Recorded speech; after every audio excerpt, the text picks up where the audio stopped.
konflik di kantor seringkali bukan tentang pekerjaan saja, tapi soal komunikasi.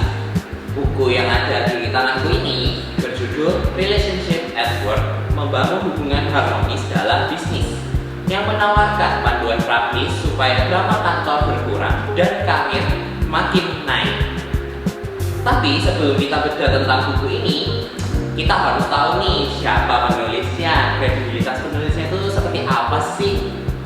Indayati Utomo yang dikenal sebagai pakar pengembangan kepribadian atau personality development expert yang lekat dengan institusi ternama John Robert Powers. Jadi tips di buku ini bukan sekedar teori saja, tapi berdasarkan pengalaman nyata beliau juga dalam membentuk etika profesional ribuan orang. Seringkali kita itu terjebak pemikiran bahwa kerja keras aja itu udah cukup gitu. Tapi Bu Indayati ini di buku ini menampar kita dengan realita bahwa human relation itu atau hubungan antar manusia itu juga salah satu aset yang sama mahalnya dengan skill yang kita punya. Di dalam buku yang tebalnya 152 halaman ini, penulis tidak hanya bicara tentang teori saja, tapi memberikan step by step bagaimana sih membangun tabungan emosi dengan rekan kerja, atasan, bahkan klien-klien dan mitra-mitra eksternal. Mulai dari cara mengelola ego pribadi hingga teknik komunikasi yang bisa mengubah lawan menjadi kawan.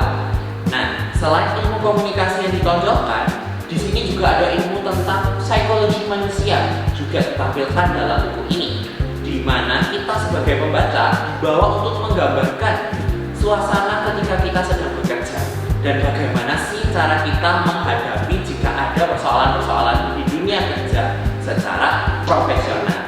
Nah, daripada kita berlama-lama lagi, langsung aja kita ke pembahasan buku tersebut. Chapter 1, profesional menjalin hubungan dengan relasi. Nah, di dalam buku ini penulis itu mengatakan bahwa keramahan adalah salah satu kunci kesuksesan karena keramahan akan menunjang dan mempermudah komunikasi. Untuk memiliki sikap ramah, kita harus membentuk sikap-sikap positif dalam hati kita. Jadi di chapter 1 ini itu penulis memberikan arahan bahwa kita itu mempunyai sikap-sikap yang positif dengan kebiasaan-kebiasaan kecil seperti kita murah senyum. Di dunia kerja kita itu bakalan ketemu dengan beberapa orang yang memiliki latar belakang yang berbeda-beda. Ada orang yang gampang emosi, ada orang yang murah senyum, dan kita bakal bisa menanggulanginya itu berbeda-beda juga gitu kan. Merespon mereka pun juga berbeda-beda. Nah, ini aku mau tanya nih ke kalian, kalau kalian mengalami bad day atau lagi bad mood gitu ya dari pagi gitu ya, terus harus ketemu klien karena sudah janjian dengan kliennya gitu ya siangnya, itu gimana sih kalau kalian menanggapi gitu? Oke, jadi sebenarnya cukup sering sih kayak gini tuh kan, bad mood pagi-pagi atau gimana. Cuma kalau aku caranya sih gampang lah. Misalnya kayak ketemuan klien jam 12 gitu kan, masih ada waktu toh. Jadi aku mungkin cari-cari reels yang lucu-lucu atau beli es krim atau apa kayak gitu lah. Jadi kayak benar-benar itu sebenarnya susah untuk hilang cepat, cuma gimana caranya pokoknya di pikiranku ayo sini ayo happy gitu terus. Jadi maksa banget itu. Oh, berarti cari kayak cara lain biar tetap stay happy mood gitu ya, walaupun masih ada ini ya. Tapi memang benar sih ya, kadang kita itu agak susah gitu kalau misal kayak lagi bad mood tuh menyembunyikan ekspresi itu kan ada susahnya gitu kan. Iya, tapi kalau kita menanamkan kayak profesional, apalagi ketemu klien ya kan yang berurusan dengan bisnis gitu ya, itu kan kita nggak bisa ya kalau bisa tetap memprioritaskan ego kita gitu ya. Jadi kalau misal memang benar-benar di saat meeting tuh biasanya kalau nggak kuat tuh bisa kayak ke ruang ke toilet dulu buat menenangkan diri. Kadang bisa gitu. Pernah nggak kayak gitu? Nah itu pernah sih kayak benar-benar caranya kan dekat terus habis itu ketemu itu kayak itu rasanya kayak sedikit maksa untuk senyumnya kan, karena itu kelihatan kadang enggak benar-benar kita caranya kayak gimana kan, itu cukup susah, cuma ya harus mau nggak mau kita harus tetap senyum tuh. Oh gitu iya. Tapi ini buat aku pertanyaan sih, emang semua pekerjaan itu harus senyum ya? Sebenarnya kalau kita lihat di zaman sekarang itu semua itu tetap harus senyum sih. Kayak misal kita jadi finance pun juga kita tetap harus senyum ya. Kalau kita ketemu atasan juga kan kita pasti tetap harus senyum kalau ngelaporin sesuatu yang sudah kita kerjain. Tapi memang pekerjaannya nggak semua orang itu bisa, karena dia harus menjaga ekspresi terus, menjaga mood terus. Itu di posisi public relation sama marketing atau sales gitu. Ya kan? Ya kan? Karena mereka tuh harus ngontrol orang muka gitu loh. Karena kalau mereka ketemu pihak eksternal, ketemu mitra-mitra yang kerjasama, kalau bisa mereka moodnya jelek atau segala macam, itu bakal membuat bad image ke perusahaan tersebut kan. Karena kan mereka kayak apa ya, ujung tombaknya gitu loh. Jadi ya memang kayak di buku pun dijelasin juga kalau PR itu kebanyakan diposisikan oleh perempuan. Kakak tahu nggak alasannya kenapa? Kenapa ya?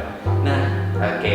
Jadi aku juga udah baca nih ya. Jadi kalau di buku ini ngatain bahwa kalau fashion, kita ngomongin masalah fashion ya, itu cewek itu kan biasanya punya fashion yang berbeda-beda ya stylenya ya. Maksudnya stylenya nggak cuma monoton doang. Nah, kalau pria, kalau laki-laki biasanya kan monoton nih kayak misalnya mejaan, panjang sepatu udah selesai gitu ya. Template gitu. Nah, biasanya kalau PR dipegang oleh laki-laki, laki-laki itu harus bisa punya ciri khas tersendiri gitu ya, kayak biar para HRD ini kok mau merekrut kayak percaya gitu, cowok ini bisa nih gitu. Tapi kalau perempuan biasanya mitra-mitra tuh melihat kayak dari apa ya, dari tampangnya dulu udah kelihatan pembawaannya kayaknya bagus nih. Terus ditambah dengan wawasan dan lain-lain, akhirnya orang-orang jadi tertarik kayak gitu. Oke. Jadi buku ini juga jelasin fakta-fakta ya tentang real life ketika kerja sebagai PR. Terus buku itu berarti juga memberikan tips, etika dan cara menjadi PR profesional. Betul. Jadi kita di buku ini tuh nggak cuma kayak dibawa teori aja, tapi kita kalau misalnya ingin apa ya, menjadi PR atau ingin jadi marketing itu kita juga tahu nih, karena udah ada tips dan etikanya segala macam. Jadi buku ini tuh selain mengajarkan ilmu komunikasi, juga mengajarkan tentang psikologinya kita. Gitu. Asik sih bukunya. Yes. Chapter 2 menghadapi jamuan makan dengan relasi. Nah, ternyata memudahkan kerja, bos, dan relasi-relasi kita itu dalam makan siang itu juga ada etika ya caranya. Wah, sumpah beneran gak? Iya dong, jelas. Kira langsung ngasal gitu. Bisa. Itu memang ada etika, ada caranya kan. Oke. Nah, kalau konteks profesional biasanya kalau kita mau mengundang relasi kerja untuk makan siang ada tujuannya. Biasanya kayak mau bahas project ya kan, atau kerjaan-kerjaan lain lah ya kan. Nah, kalau kita udah tahu tujuan arahnya pekerjaan, itu kita nggak boleh langsung ngomong. Nah, kenapa tuh? Nah, karena kalau kita juga harus tahu timing lah ya kan. Karena kalau di buku ini disimpel sih, ada langkah-langkahnya. Kayak kita harus buat appointment ya kan, terus tentuin tempat makan, terus ngobrol santai terlebih dahulu ya kan. Jadi nggak boleh langsung ke topiknya gitu. Ada basa-basi yang biar apa ya, biar relax Relax dulu ya kan. Terus timing yang pas baru kita masuk. Nah itu. Jadi etikanya ketika kita sedang makan bareng ya kan sama pihak eksternal yang kita ingin bicarakan bisnis, kita itu tadi jangan langsung masuk ke pekerjaan itu ya kan. Jadi benar-benar harus enjoy dulu lah. Nah, terus kalau secara profesional yang ada di buku ini, kalau kita tujuannya ingin membicarakan pekerjaan, sebisa mungkin kita harus profesional untuk meyakinkan relasi kita kan pegawai kita. Oh gitu ya.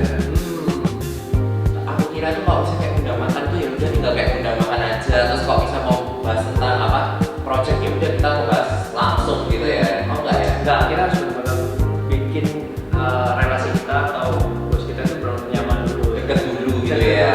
Biar enak gitu ya. Ya, karena kan nggak enak kalau kita baru apa ya, baru kenal misalnya, baru kita mau kenal sama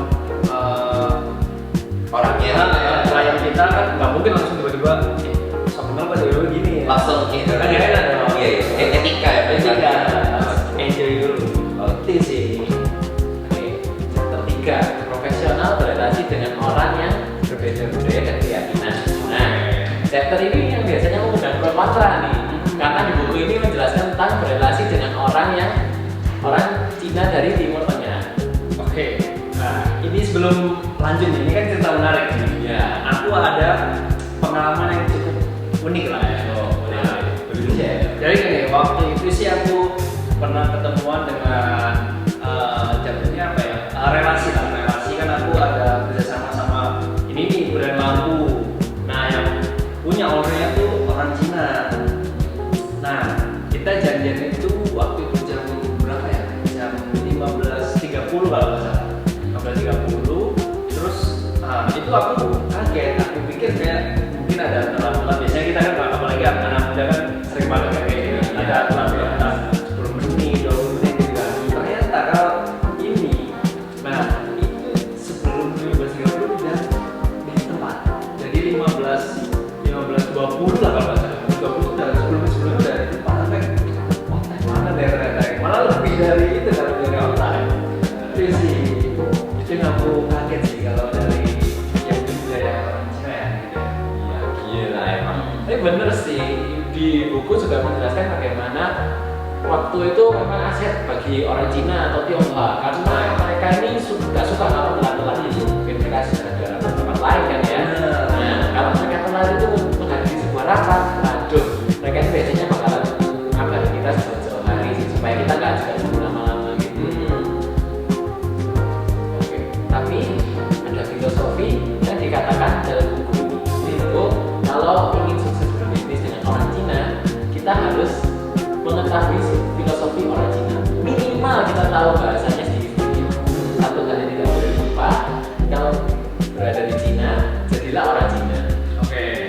Maksud dari filosofi ini adalah tidak hanya pada orang Cina saja, tetapi jika kita berrelasi dengan orang yang memiliki perbedaan budaya, itu alangkah baiknya kita mempelajari budaya mereka dan mengikuti kebiasaan mereka saat kerja sama dalam bisnis supaya sukses. Oke, ya. Tapi benar sih, benar. Karena nggak ada salahnya juga kita juga apa ya mencoba untuk mengerti budaya mereka ya kan? Dan secara nggak langsung mereka juga pelajari budaya kita gitu agar relasi lebih intens dan lebih nyaman, lebih klop lagi lah.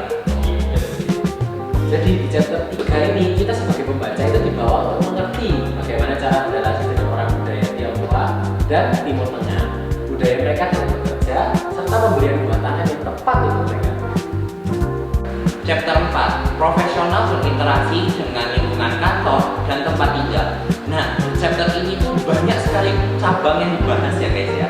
Salah satu yang paling aku highlight itu tentang cara bernegosiasi dengan mitra bisnis, meredam emosi rekan sekantor, etika dalam melaksanakan rapat, dan yang lain-lain gitu. Nah, menurut buku ini, kalau kita bernegosiasi ya, kita tuh harus memahami posisi lawan juga. Dan jika kita hanya memikirkan diri kita sendiri, itu negosiasi nggak akan berjalan sesuai dengan kemauan kita gitu. Nah kan tujuannya dari kita bernegosiasi itu untuk mencapai kesepakatan kedua belah pihak gitu. Kalau menurut Kak Mael ini gimana? Menurutku betul banget sih. Apalagi biasanya kan kalau aku tuh lebih biasa negosiasi sama sponsor kan. Itu aku tuh biasanya harus lihat dulu ini posisi perusahaannya gimana, posisi orangnya itu apa gitu. Nanti aku bakalan biasanya sih adjust kata-kataku atau adjust offeringnya gitu sih kalau dari aku. Oh jadi kalau kita melawan kita tahu tentang orang yang kita ajak negosiasi ini, kita juga akhirnya ngerti ya kita harus ngapain gitu ya. Terus akhirnya baru nego-nego lagi gitu kan ya. Soalnya kan tujuannya negosiasi itu kita cari tengah. Oke, betul banget yang dikatakan oleh Kak Mael. Jadi di buku ini pun juga menjelaskan bahwa kalau di negosiasi itu tujuannya itu bukan untuk kita mematikan lawan ya guys ya, tapi kita untuk menemukan titik tengah dari dua opini yang berbeda gitu. Tetapi biasanya kalau kita bernegosiasi itu kan kadang ada kayak emosi yang muncul gitu ya. Kalau Kak Mael juga pernah gitu nggak? Kalau aku sih iya sih, pasti kadang kayak mungkin offeringnya ngeselin banget kan ya.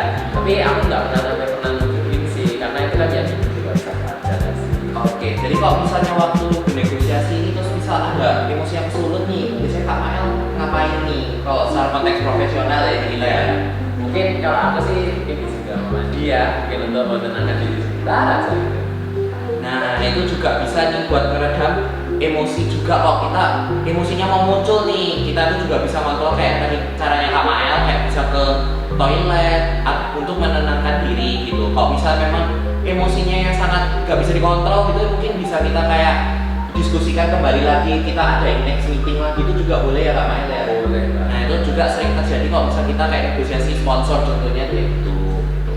Nah terus dalam buku ini juga kita tuh bisa melihat rekan kita tuh kalau misalnya sedang emosi di kantor gitu ya, sebaiknya kita bisa memberikan kayak waktu dia untuk tenang sendiri gitu ya kan. Kadang kalau orang emosi juga butuh waktu untuk sendiri untuk meredam emosinya. Bisa juga untuk mendengarkan keluh kesah mereka agar mereka merasa tenang. Nah kalau di dunia mahasiswa ini kan kita banyak organisasi gitu ya. Nah kalau di organisasi Kak Mael pernah nggak menemukan kayak temennya yang lagi emosi nih, yang lagi kayak mungkin programnya nggak sesuai dengan keinginan mereka atau gimana itu, kalau ada temennya kayak gitu Kak Mael apakan dia gitu? Pastinya sih sering banget ya, tapi kalau misalnya memang dia memang sudah kayak gitu ya itu biasanya kembali lagi kita negosiasi lagi aja sama dia gitu. Kita lihat dulu dia maunya gimana dan apakah mau dia ini tetap bisa gitu. Kalau nggak bisa ya sudah sih, ya otomatis mungkin kemungkinan besar harus let go aja. Oh gitu, oke. Nah salah satu problemnya kalau biasanya di mahasiswa yang LK atau lembaga kemahasiswaan gitu ya guys ya, itu biasanya sering debat terkait penentuan jadwal rapat gitu ya. Mungkin bisa dijelasin gitu Kak, melaksanakan rapat itu secara profesional seperti apa sih gitu? Kalau secara profesional dalam mengadakan rapat itu ada beberapa tata cara pastinya ya. Nah harus sama-sama komunikasi dengan seluruh tim untuk sepakat menentukan jadwal rapat tersebut. Terus habis itu jika di hari yang dan jam yang sudah ditentukan bersama itu berarti harus dilaksanakan pada waktu tersebut. Tidak bisa karena ada satu orang tiba-tiba nggak bisa, tiba-tiba batal rapatnya, itu nggak boleh. Nah habis itu kalau misalnya nih pas hari H ada yang nggak datang pas jamnya, ya berarti rapat tetap harus dilaksanakan. Benar banget. Jadi kalau secara profesional guys, kalau kita mengadakan rapat, kalau dari buku ini mengatakan bahwa jika di saat jam tersebut sudah waktunya untuk rapat dan banyak sekali member-member atau orang-orang yang diundang itu masih belum datang, secara profesional dan etika profesionalnya kita itu tetap melaksanakan rapat tersebut, tidak menundanya, karena pasti ada orang-orang yang sudah datang dan itu juga menghargai waktunya mereka juga. Sudah menonton video review buku ini, buku Relationship at Work, membangun hubungan harmonis dalam bisnis ini cocok untuk kalian yang ingin mengetahui sikap profesional dalam dunia kerja itu seperti apa sih gitu. Dan di sini buku ini tidak hanya mengandung teori saja, tapi buku ini juga ada mengandung komunikasi, ilmu komunikasinya dan psychology of human-nya. Jadi di sini kita membacanya juga di bawah untuk mengetahui dan memahami isi buku ini. Sekian dan terima kasih.